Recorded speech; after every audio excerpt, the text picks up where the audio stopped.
जय माता दी। शारदीय नवरात्र बस आने ही वाला है, तो इस अवसर पर हमें क्या करना चाहिए और क्या नहीं करना चाहिए, इस बात का ज्ञान अवश्य ही होना चाहिए। तो इस वीडियो में हम लेकर आए हैं व्रती के लिए, जो 9 दिन व्रत रखेंगे, कलश स्थापना करेंगे, दुर्गा सप्तशती का पाठ करेंगे उनके लिए, और जो सामान्य जन है जो व्रत नहीं करेंगे, कलश स्थापना भी नहीं करेंगे, वो क्या करें और क्या ना करें, इन दोनों के लिए हम नियम लेकर आए हैं। और इन नियमों के पालन से माँ दुर्गा की कृपा आपको अवश्य ही प्राप्त होगी। जो भक्त कलश स्थापना कर उपवास करेंगे उनके लिए जो नियम है, प्रातः प्रतिदिन स्वच्छ वस्त्र धारण करें, स्नान के पश्चात सात्विक आहार ही ग्रहण करें, फल, दूध, मखाना, साबूदाना, शकरकंद, कुट्टू व सिंघाड़े का आटा इत्यादि ही लें। सेंधा नमक का ही प्रयोग करें। मांसाहार, प्याज, लहसुन, मदिरा और किसी भी प्रकार का नशा सर्वथा वर्जित है किसी भी व्रत में। दिन भर अपनी वाणी संयमित रखें, ध्यान और जप करें, क्रोध से बचना चाहिए। बाल और नाखून काटना निषिद्ध है। चमड़े की वस्तुओं का प्रयोग भी न करें। घर में अखंड ज्योत अवश्य जलाएं।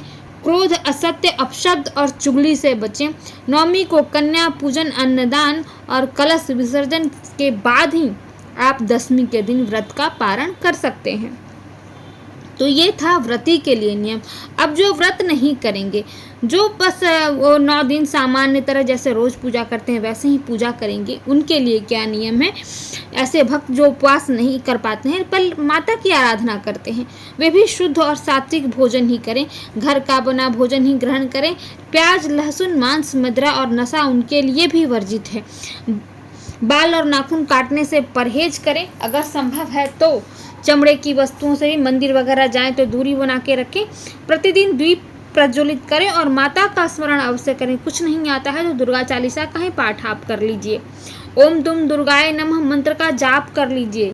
झूठ, आलस्य और क्रोध से बचिए। कटु वचन बोलने से बचिए। किसी का मन दुखाने से बचिए।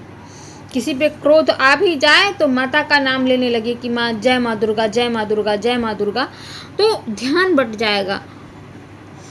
अष्टमी अथवा नवमी को कन्या पूजन व दान अवश्य कीजिए। संभव 9 कन्याएं ना मिले तो एक ही कन्या मिल जाए, उसी को आप कुछ भोजन करा दीजिए, कुछ दक्षिणा दे दीजिए, कुछ दान दे दीजिए।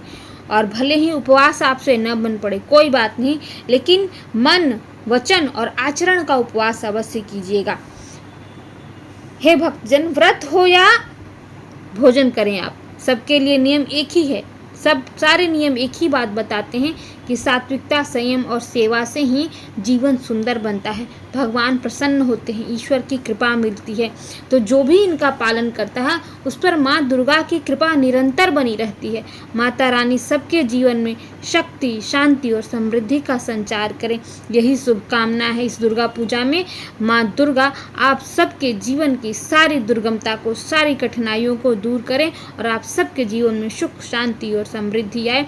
सब्सक्राइब अवश्य कीजिएगा।